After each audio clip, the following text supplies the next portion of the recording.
नमस्कार। इस वक्त की सबसे बड़ी खबर बिहार के समस्तीपुर जिला से आ रही है, जहां विभूतिपुर थाना क्षेत्र के पटपारा गांव में अपने घर के बाहर ऑटो में सो रहे विकलांग ऑटो चालक युवक की हुई हत्या मामले का सफल उद्भेदन एसडीपीओ रोसड़ा के नेतृत्व में तथा पुलिस कप्तान समस्तीपुर विनय तिवारी के निर्देश में बनी टीम ने बुधवार 2 अगस्त को कर दिया तथा घटना में शामिल 2 बदमाश को गिरफ्तार भी कर लिया। उक्त जानकारी पुलिस कप्तान समस्तीपुर विनय तिवारी ने आयोजित प्रेस वार्ता में दिया।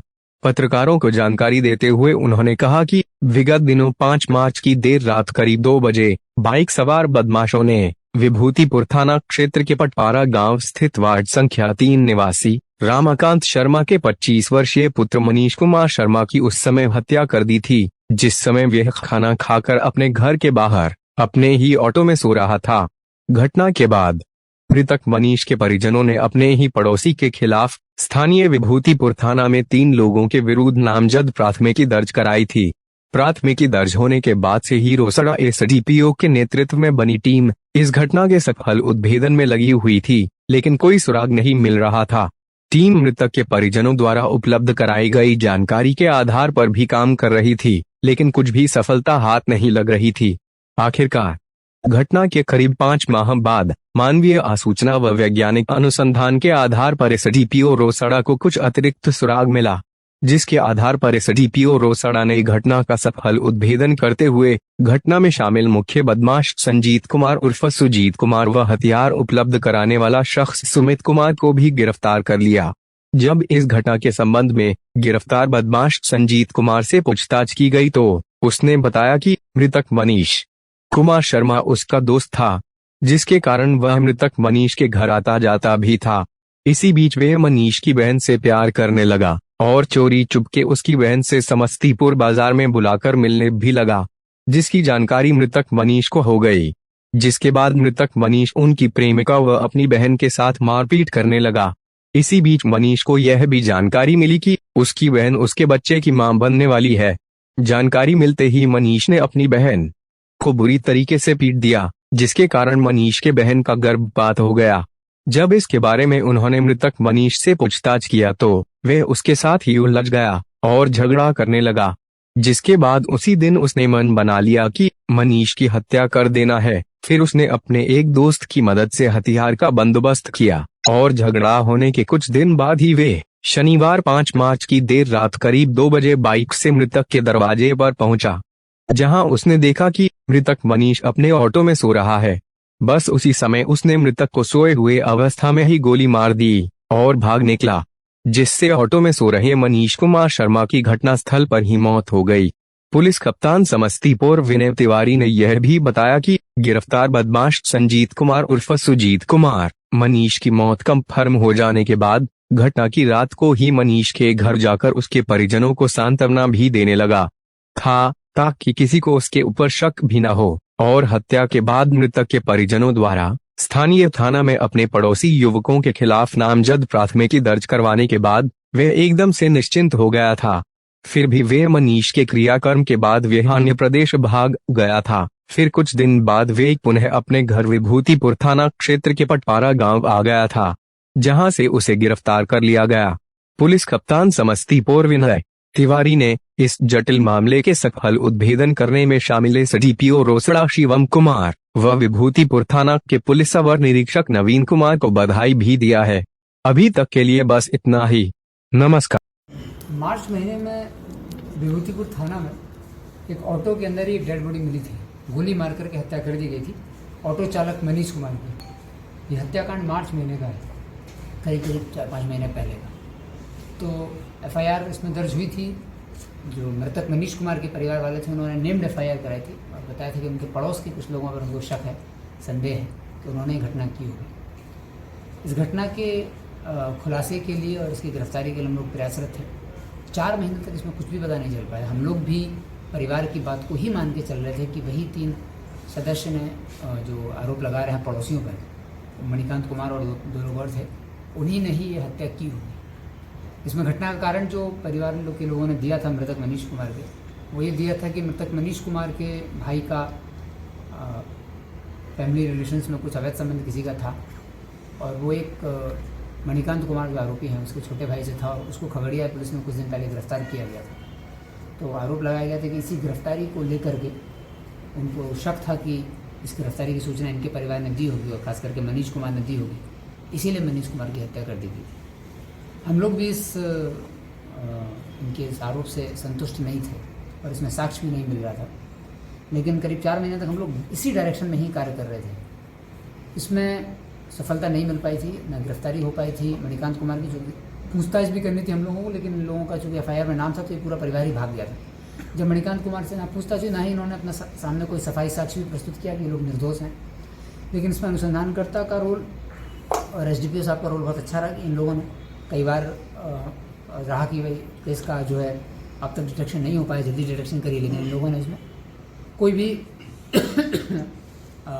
गिरफ्तारी या पूछताछ के मामले पर प्रोग्रेस नहीं हो पाई थी। लेकिन 4 महीने बाद जब इन लोगों को एक लीड मिली कि ये घटना जो है वो पूरी तरह परिवार ने कंफ्यूज कर दिया, पुलिस को फैब्रिकेट किया इन्होंने कहानी, इसके पीछे कुछ और रियलिटी है।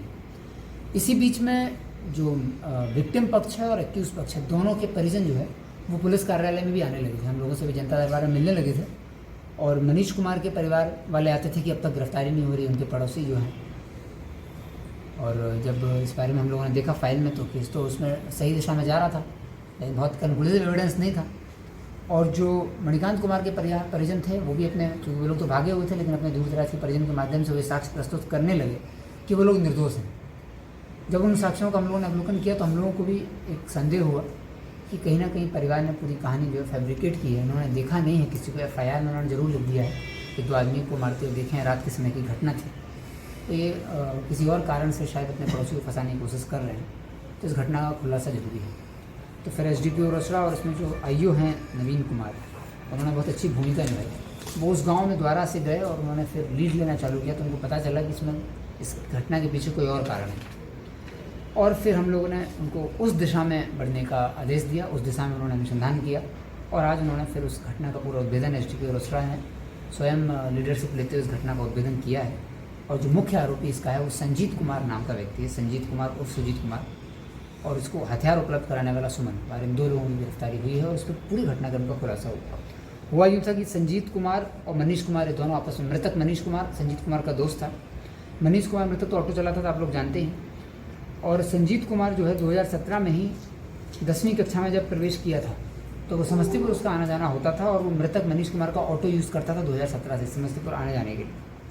और मनीष कुमार से जब ऑटो के थ्रू आना जाना चालू किया, उससे मनीष कुमार से इसकी दोस्ती हो गई, संजीत कुमार की दोस्ती के बाद इसका घर पे आना जाना हो गया और एक दूसरे का फैमिली रिलेशन इनके कायम हो गए। उसकी इसी बीच में जो संजीत कुमार था उसकी बातचीत और पहचान मनीष की बहन से होने लगी, मृतक की, और इसके बाद इन लोगों के बीच में संबंध बन गया और ये लोग समस्तीपुर में और अन्य जगहों पर मिलने लगे। जब ये सब हुआ तो संजीत कुमार के पास कुछ फ़ोटोज़ भी थी मृतक मनीष कुमार की बहन के साथ की, और वो फ़ोटोज़ समहाउ मनीष कुमार को पता चल गया कि ऐसा है, तो उसने उस बात का विरोध किया और विरोध करते हुए उसने, जो उसकी बहन थी संजीत कुमार मनीष कुमार की, उसने अपनी बहन के साथ जो है उसके पेट पर लात वगैरह भी मारी और उसका अत्याचार भी किया और विरोध किया इस संबंध का।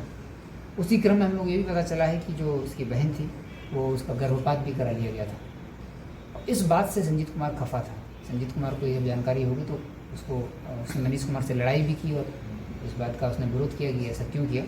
फिर लगातार मनीष कुमार अपनी बहन को मारपीट करता था और संजीत कुमार को भी धमकी देता था। तब संजीत कुमार ने इसका बदला लेने के लिए, और जो गर्भपात हुआ था उसका बदला लेने के लिए मनीष कुमार की घटना हत्या करने का प्लान बनाया और अपने दोस्त सुमन कुमार से एक कट्टा लिया, गोली ली और उसके बाद इसने रात, चूँकि दोनों का घर बहुत बगल बगल में, इसलिए हम लोग टेक्निकली बहुत कंफ्यूज हो रहे थे, दोनों का घर से 100 से 150 मीटर दूर ही होगा, तो ये लोग का टेक्निकली बहुत वर्कआउट नहीं हो पा रहा था केस। लेकिन जब मैनुअल इनपुट मिला और उसके बाद संजीत कुमार को जब ट्रेस किया गया और इनका फ़ोन में जब फ़ोटोज़ देखी गई तो फिर इनसे क्वेश्चन किया गया कि इस फ़ोटोज़ का क्या अभिप्राय है, तो उससे फिर पूरी घटना क्लियर हुई। और फिर संजीत कुमार ने वो कट्टा भी बताया कि उसने किससे लिया था, सुमन कुमार, तो फाइनली फिर पुलिस ने, विभूतिपुर पुलिस ने वो कट्टा भी बरामद किया। वो कट्टा बरामद हो गया जिससे ये घटना की गई थी। और जो पैसन मोटरसाइकिल से रात में ही आया था संजीत कुमार घटना करने के लिए, और जो टेम्पो चालक मनीष कुमार था वो अपनी टेम्पो में ही सो रहा था और बॉडी भी, डेड बॉडी भी टेम्पो में ही मिली थी। अकेला ये मोटरसाइकिल से आया था, पड़ोस में एक घर था, रात में ही मार के ये रात में ही अपने घर वापस चला गया और सुबह जो है इसके दाह संस्कार में शामिल होने भी आया था। इनका चूँकि फैमिली रिलेशन था और मनीष कुमार के अलावा कोई नहीं जानता था इन बातों को, तो ये पूरे परिवार के साथ मिलजुल के रहा, दाह संस्कार में भी रहा और सांत्वना देने के लिए। इनफैक्ट ये घटना करने के 4 घंटे के अंदर ये मृतक के घर ही पहुंच गया था सांत्वना देने के लिए। और जब इसको लगा कि पुलिस को भी उसके परिवार ने कोई दूसरा एंगल दिया है, तो फिर ये दूसरे राज्य में भी कुछ समय के लिए भाग गया था। जब ये दूसरे राज्य से गुजरात ही भाग गया था, फिर जब ये गुजरात से लौटा तो फिर जब इसकी बहन के साथ लगातार, क्योंकि इसकी बहन को भी हम लोग ट्रेस कर रहे थे और उसका जो बातचीत है वो भी हम लोग देख रहे थे, तो उस बातचीत से स्पष्ट हुआ कि इन दोनों के बीच में काफ़ी समय से संबंध चला रहा और कोई इसका विरोध कर रहा था, और जो विरोध कर रहा था उसी को इन लोगों ने रास्ते से हटा दिया। संजीत कुमार ने पूरी प्लानिंग की थी। देसी कट्टा, मोबाइल, 2 मोबाइल और जो मोटरसाइकिल जिससे घटना की गई थी वो बरामद कर ली गई है। इस पूरी घटना का उद्भेदन जो है एसडीपीओ रोसड़ा के नेतृत्व में नवीन कुमार सब इंस्पेक्टर ने किया है। मैं इस पूरी टीम को बधाई देता हूँ और ये one of the most important cases है और हम लोगों के लिए एक बड़ा अच्छा सबक भी है कि 5 महीने भी लग गए सही अपराधी को पकड़ने में, लेकिन काफ़ी संवेदनशीलता से और धैर्य के साथ ही एसडीपीओ रोसड़ा ने इस केस का खुलासा किया और निर्दोष इस केस में जेल जाने से पहले, जबकि जो परिवार था वो मृतक का परिवार पूरी तरह से किसी व्यक्ति को फंसाने का प्रयास कर रहा था, पड़ोस के लोगों को, लेकिन फाइनली वो लोग फंसने से बच गए और 5 महीने बाद भी इस घटना का उद्भेदन हो पाया। और मैं आशा करता हूँ कि पूरी टीम इसी तरह धैर्य के साथ केसेस का सही उद्भेदन करे जिससे कि अपराधी को सजा मिले।